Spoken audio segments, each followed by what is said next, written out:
All right, back on MorningLine. Deana Ivey's with us from the Nashville Convention and Visitors Corporation. We've got one segment left. Just we were talking during the break about the breakdown of who comes to the city, and we were talking about leisure, which is kind of 40% of the folks that do come here, and that's what Big Bash is all about. That's leisure. Right. That's fun. The other 40%, I guess, is conventions. 40, and then the 20 is business travel or something like that. So conventions, that was something that I think nationwide died down. People stopped traveling. But in the worst of it, of COVID, had almost all the conventions just canceled. They had no choice. It was just what would have been a busy time, just dead as a doornail. And that's like, ugh. Yeah. Okay, and so how has it bounced back to this point now? From where the lowest point would have been what, about a year and a half ago?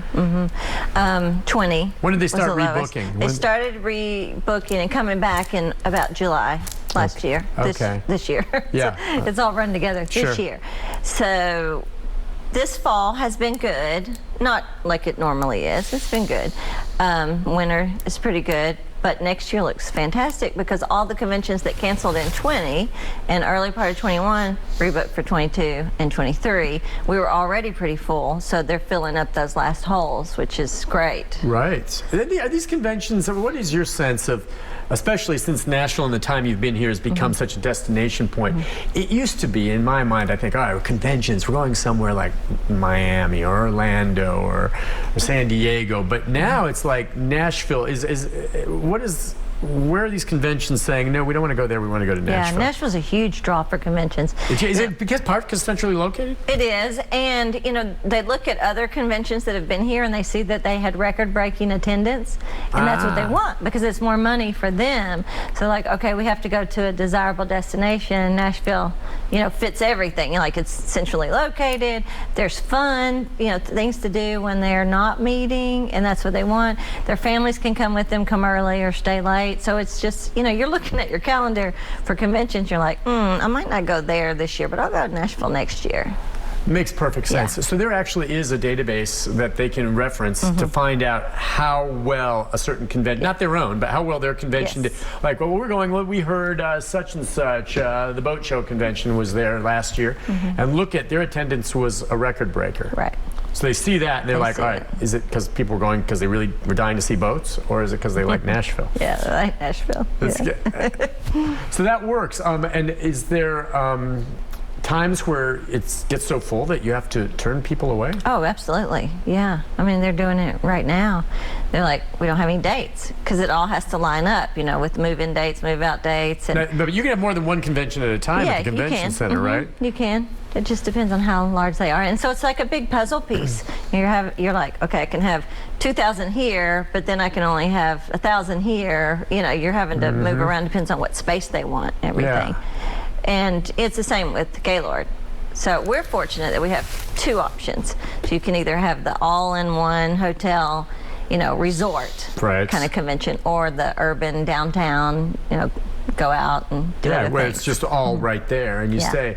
You know, I'm wondering, for drawing a lot of these big conventions, part of it is having enough hotel space and all this. And clearly, lots of hotels have been built, and more are being built as we speak. So, which is good.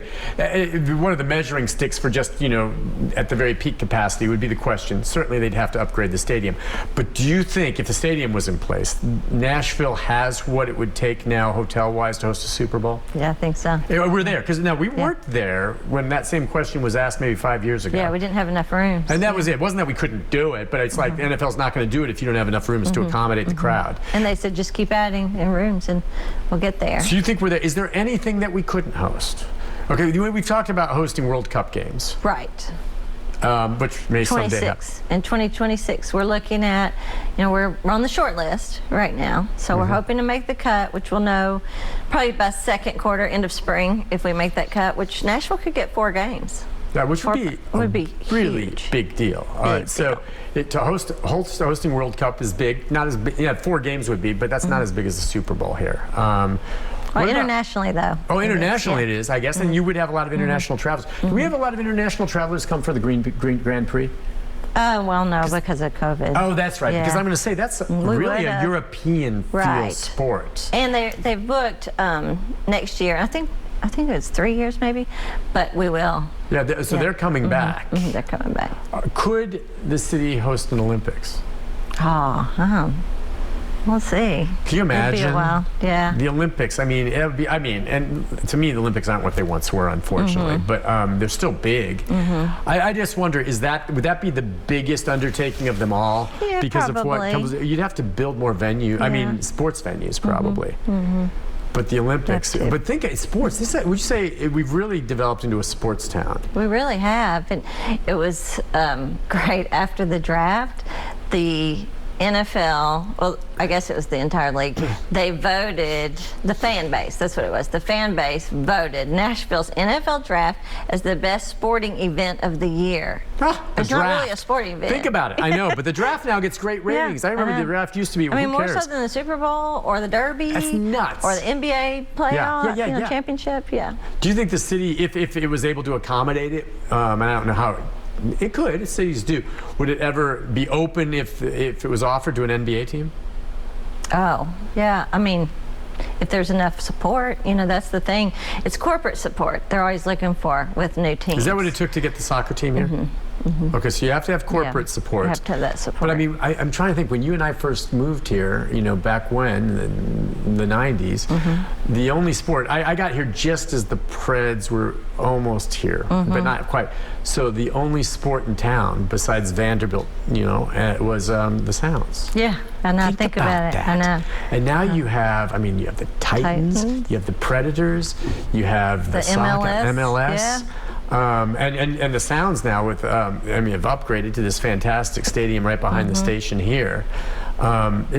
Sports. It's a great sports city. It really is. And sports integrates too into the national consciousness for us. As I just remember part of the payoff for getting the Titans, and I remember we had to vote yes or no on that. And the seat licenses and together. I always thought, part of what we're forgetting here is that when we do go on Monday Night Football and they show the city, and that was back when we didn't have as much stuff, that was a big draw. Getting an NFL team, was that crucial to maybe some of the stuff that followed? Oh, absolutely. It all builds on each other, but becoming that, or having that spotlight on Nashville for a national sports team is huge. Yeah. You look at all the major cities, and they all have that. There aren't any cities that don't have it, that you're like, oh yeah, that's a great city. It really makes a difference. Well, I think there's only 3 cities smaller than Nashville that have NFL teams. Maybe Green Bay, Jacksonville, and Buffalo. Yeah, probably. Maybe I'm leaving one off, but we're still a smaller type. Kansas City, smaller. Yeah, maybe Kansas City. That's right. And Indianapolis, I guess you could quibble. So we're in the mix there, but we're certainly not one of the larger ones. Do you remember the day that Bud Adams had that news conference at the Wild Horse? Were you were yes. I still couldn't believe it. We were there. They said, Nick, we need to get you to go to the Wild Horse. Mayor Bredesen is going to be there with Bud Adams, or we think something. He's there with someone. Yeah. And we didn't know who. You knew about it before the news conference? Yeah, right? We knew about it. Yeah. Was it truly a call from Bud Adams to the mayor at some point a few weeks earlier saying, I'm just interested in maybe looking into moving my team there? There's a lot behind the scenes with that. But he came to us, didn't he? Yeah, he did. I know Butch was a big part of that too, of some of those conversations. Really? Yeah. He needs to write a book about that, or just he really does. Behind the scenes of how that played out. Yeah. But I just remember sitting there and just was because I'm a big NFL football fan. I like football in general, and I was stunned. And I thought, when I moved here from Los Angeles to take my TV job, I came here for a lot of reasons. It's a great place, but the city wasn't quite the type of city that I was used to, and I liked a bigger feel. And Nashville's become that now, for better or for worse. There are parts of Nashville traffic that remind me of the El Toro Y in San Diego. Yeah. Do you know what? Have you ever heard of the El Toro Y? It's where the I-5 runs into the 405, and it's the busiest intersection of traffic in the world. Yeah, we don't want that. No, there's some areas here that remind me of that. Yeah, we're starting to get busy right before COVID, and now it's not as bad because there's not as many cars on the road. No, that's true. Do you ever venture to see, from your perspective, would it be nice to get some type of better mass transit plan? Yeah, it would be. It'd be nice to have. But remember, we came close once before, or they talked about it, but it's just the cost. You know what people don't understand, and you should be able to explain this to them. The more you put it off, the more expensive it's going to get. Seems like, yeah. Do you see that ever happening, or you know? I hope it happens. I mean, we need it. You know, Nashville, the way we're growing, to get to that next level, I think we have to have. What would the next transit. level be? I mean, because we're right there, but I mean, you look at Atlanta or something like that. They have the transit system, and it's a much larger city than us. But in a lot of ways, people would say, I'd prefer Nashville to Atlanta. Yeah. And we don't want to become Atlanta. No, you right. know? Nothing against Atlanta, but we want to stay Nashville. I mean, we have a certain way about us. But when you attract the companies like Amazon and Oracle, and they're used to being in cities that have mass transit, and we want to keep cars off the road, you know, as I shouldn't say as much as possible, but I mean, we want to keep the traffic down, then we're going to have to do something like that. Whether it's buses or trains or, you know, whatever works Yeah, for the time's going city. to come because it does affect livability at some point, and people will get frustrated and say, I just couldn't get around, Yeah. or it's so expensive. All right, we just have a couple minutes left, so let's recap real quick. Jack Daniel's New Year's Eve Live Nashville Big Bash.